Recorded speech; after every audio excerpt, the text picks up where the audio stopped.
Hello, everyone. Today, I'd like to talk about ways to cure and improve cystitis without using medication. Of course, the best thing to do when you get cystitis is to see a doctor and take prescribed antibiotics. But not everyone can do that. Some people have chronic illnesses, allergies, or other conditions that prevent them from taking antibiotics. There are also cases where antibiotics don't work.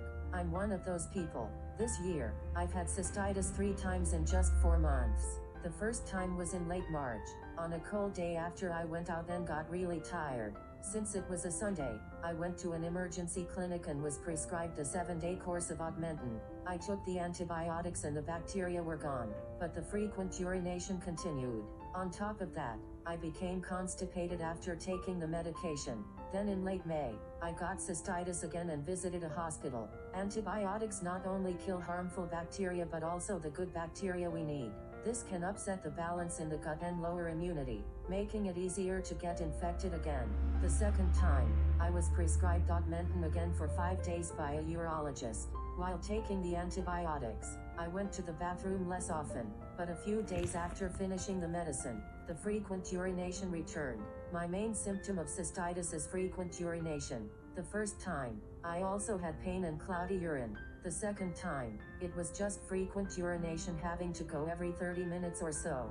I started to worry that taking antibiotics every time would be harmful to my body. Professor Daley Bredesen, a world-renowned expert on Alzheimer's disease, has even said that antibiotics can be one of the risk factors for developing Alzheimer's. So this time, I decided to try healing naturally, using methods recommended by urologists other than medication. Here are some of the non-medication methods that urologists often suggest.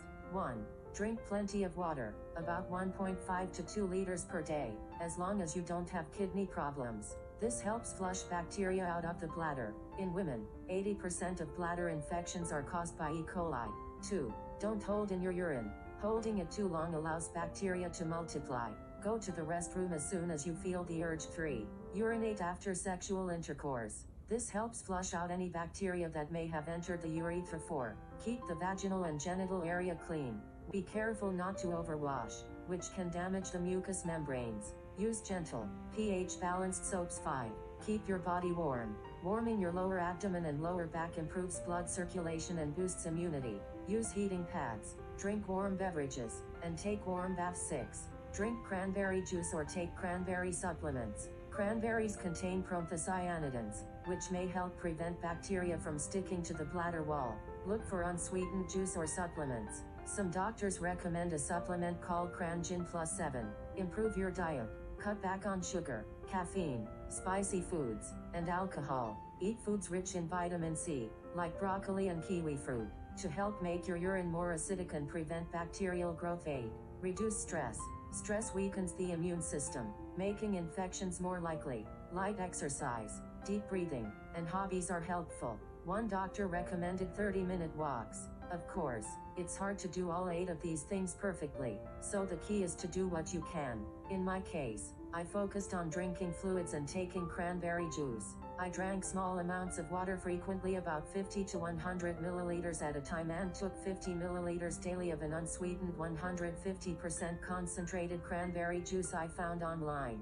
A urologist also told me, above all, make sure you get enough sleep. So I made a point to sleep well. As a result, the frequent urination that had me running to the bathroom every 30 minutes gradually improved, and after about a week, the symptoms settled down. Of course, the effectiveness of these methods may vary depending on your constitution and the severity of your symptoms. But if you're too busy to see a doctor right away, or want to try something while waiting for an appointment, I hope this information can help you. If you have a high fever, over 38 degrees Celsius, blood in your urine, back pain, a strong feeling of incomplete urination, or very frequent urination, you should seek medical attention immediately. I'll continue sharing helpful tips and information on this channel with my full effort, hoping to be of help to as many people as possible. If you found this video helpful, please consider subscribing to the channel.